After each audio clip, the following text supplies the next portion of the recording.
la yaab ayay noqotay markii Niciima Cabdiraxmaan Aadan oo ka mid ah dadweynaha magaalada Burco oo daadeeda lagu qiyaaso 25 jir ay ku dhacday qiso naxdin leh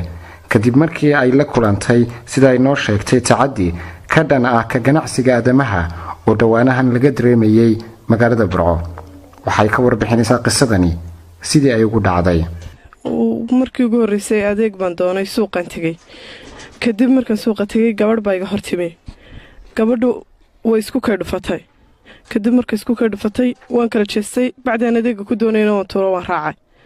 markii dambana meel halkaasba iga saartay gaadhi kadib magacayga way weydiisay laba sawirna way iga qaaday markii bay kaniiniga sanka ay saartay markii baana igu dambeysay meel aan marayo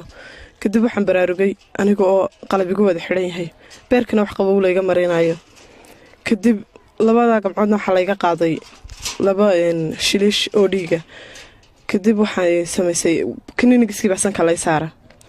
markii dambe dabada anigoo fadhiya oo kursi ku fadhiya baan baraarugay markii dambe aan baraarugay gabadhii warqadii baa loo keenay qol bay wada galeen warqadii markii loo keenay qol wada galeen way igu soo noqdeen kaniinigiskii baxsanka ay saareen titanic shishadiisa marka ay dhigeen markaasaana iigu xigtay kicis labaad aan kaco annagu horta dee waa taasoo ilaahay subxaana watacaala wuu naga soo nabadgeliyey oo dee waa taasoo hadda maanaan baadhin weli dee waxay qabto hadda soomaad garan laakiin waxaanu u sheegaynaa dowladda iyo shacabka dalka joogaba iyo dowladdaba horta dowladdu annagu waxaanu u qabnaaba inay la qabto dee dadkan waxan waayo sababtoo anugu shalayta stationkan tegey waxaan tegey markii dambena meeshaa ay leeyihiin waxa weeyaan qoladan CID-da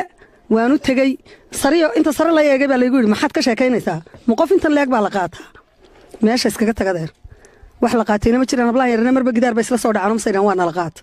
xaqiiqadina way muuqataa dee labadaaba dhiig baa laga qaado hadda idinkuba eega way ku taallaa deer badii way ku yaaliin hadda soomaad garan marka waxaan leeyahay dowladdu waxan way la qabtaa ha lanaga soo gaadho waxan hana lagana qabto dee annagoo quraba maahe ummadiba way wada qabtaa hadda xaafada iyaga waxaa jooga dad lala ayaa 2 bilood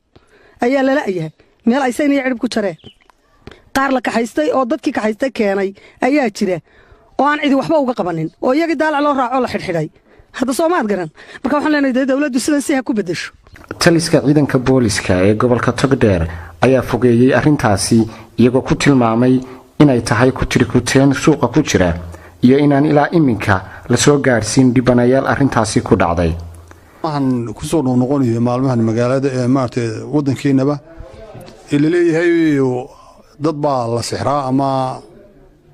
ama la qaataayo meel la geeyaa run ahaantii kiiskaa bileysku in badan baaritaan buu ku sameeyey haddaan nahay annagu maamulka gobolka Togdheer taliya qaybta haddaan nahay ciidankayga bileysku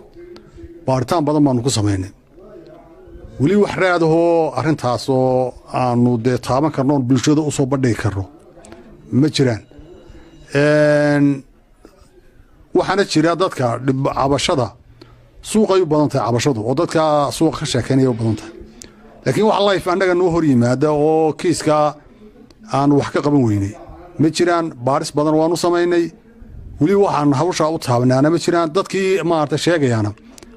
badee wax u badan yihiin inay dee suuqa ay ka sheekeeyaan laakiin cid raadkaasoo toosahoo annaga nagu dhacday oo waa tan lihi ma hayno warkan kale la sheegayana baaritaan baanu ku haynaa wixii natiijo ka soo baxana dib baanu ka soo bandhigi doonaa haddii alla yidhaahdo Sakariye Ilyas Ahmed Jakarta wararka STN Bro